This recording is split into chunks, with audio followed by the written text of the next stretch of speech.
Have you ever woken up in the middle of the night with the feeling that you're not alone? Now, imagine hearing footsteps in your attic every single night, getting closer and closer. What would you do if something or someone was lurking right above your head? This story is real, and it happened to me. My name is Anna. I'm a mother of two, married to Ricardo. We live in an old house that we bought because it was spacious and had that rustic charm we'd always dreamed of. When we moved in, the house was in perfect condition, except for the attic.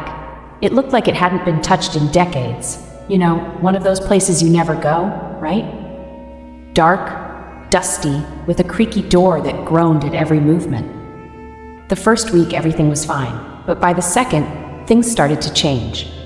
Every night around 3 a.m, I'd hear noises coming from the attic. It was faint at first, like something slowly dragging across the floor. I told Ricardo, and he said it was probably a rat or maybe just the wind. We tried to ignore it, but the sounds only got louder. By the fourth night, the footsteps were unmistakable. It was as if someone was walking up there. I remember waking Ricardo, and together we went to the attic door. He opened it slowly, and the noise stopped. We went up, looked in every corner.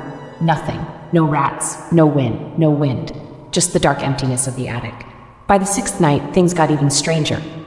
I was in the living room reading a book when I heard the first sound. This time it was different, sharper. It wasn't just footsteps, it was like something was scratching at the walls. I called Ricardo, and once again, he went up. When he came back, his face was pale. He said he saw a shadow, but couldn't tell what it was. He didn't want to talk about it anymore that night.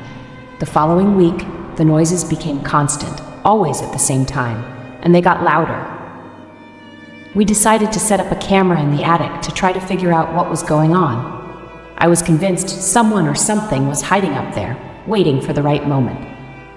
Ricardo, however, still believed it was just the house settling, or maybe an animal. On the 10th night, everything changed. We were having dinner when we heard a loud crash from the attic. Something had fallen. We rushed upstairs, hearts racing. When we opened the door, the camera was on the floor, broken. There was no way it had fallen on its own. Something or someone had done it. At this point, I was terrified. Our kids, Lucas and Bianca, had started hearing the noises too, and fear had gripped the entire house. We decided we wouldn't go back up into the attic, but the noises continued louder each time. It felt like something was watching us, waiting. One night, Ricardo woke up feeling like something had touched him. He jumped out of bed and turned on the lights. There was nothing there, but the feeling was too real to be just a dream. He looked at me and said, "We can't stay here anymore." I agreed, but before we left, we needed to understand what was happening. On the last night we spent in that house, I heard something different. It wasn't footsteps. It was a heavy breathing, like it was right outside the bedroom door. I didn't have the courage to get up. I just closed my eyes, clutching Ricardo's hand as the sound grew closer. When morning came, we packed up and left. We never went back. We moved to a new house, far from the old one. It was more modern, brighter, with neighbors nearby, and no attic. We wanted to forget everything that had happened. For weeks, nothing strange happened. Life went back to normal, and we started believing it was all behind us. Until one night, I woke up in the middle of the night, not because of a noise, but because of a strange feeling. Something was off. I went to check on the kids. Lucas was fast asleep, but when I looked at Bianca, she was awake, sitting up in bed, staring at the door. I asked what was wrong, but she just whispered, "Mom, he's here." My heart sank. I tried to calm her down, telling her it was just a dream, but she insisted, pointing at the door. "He's in the hallway, Mom, the man from the attic." I brought her into our bed and stayed by her side the entire night, trying not to show the growing fear inside me. The next morning, Bianca didn't seem to remember what she had said. That worried me even more. Was it just her imagination? Maybe the trauma from the old house was still affecting us. But as the days went by, small incidents started happening. Lucas, usually the calm one, began complaining about nightmares. He said he dreamed of a big thing, crawling on the ceiling. It reminded me of the sounds we heard in the old house. The fear I thought I'd left behind came flooding back. Then, one afternoon, while cleaning Bianca's room, I found something chilling. She had been drawing. Every piece of paper had the same figure. A a tall shadow with white eyes and no face. I asked her where she had seen it, and her response was simple: "He's at the window every night, watching me." I started to suspect we hadn't escaped whatever had haunted us. Maybe it had followed us. Ricardo, still skeptical, said it was just coincidences, that we were all being influenced by our past fears. But then something impossible happened. That night, while watching TV, the power in the house suddenly went out.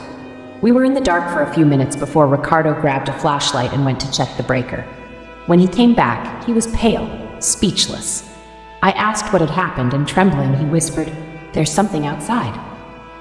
I ran to the window, and in the yard, I saw the same shadow Bianca had been drawing. Tall, still, staring directly. That night, while watching TV, the power in the house suddenly went out. We were in the dark for a few minutes before Ricardo grabbed a flashlight and went to check the breaker. When he came back, he was pale, speechless. I asked what had happened, and trembling, he whispered, "There's something outside." I ran to the window, and in the yard, I saw the same shadow Bianca had been drawing. Tall, still, staring directly at our house. It didn't have visible eyes, but I knew it was watching us. I locked every door and window, but the feeling of being watched stayed with me all night. Now I knew. It wasn't the old house, it was something much bigger, something connected to us. Not the place. What will we do next?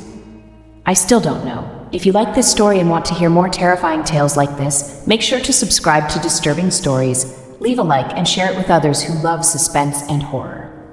But be careful. Never underestimate what you can't see.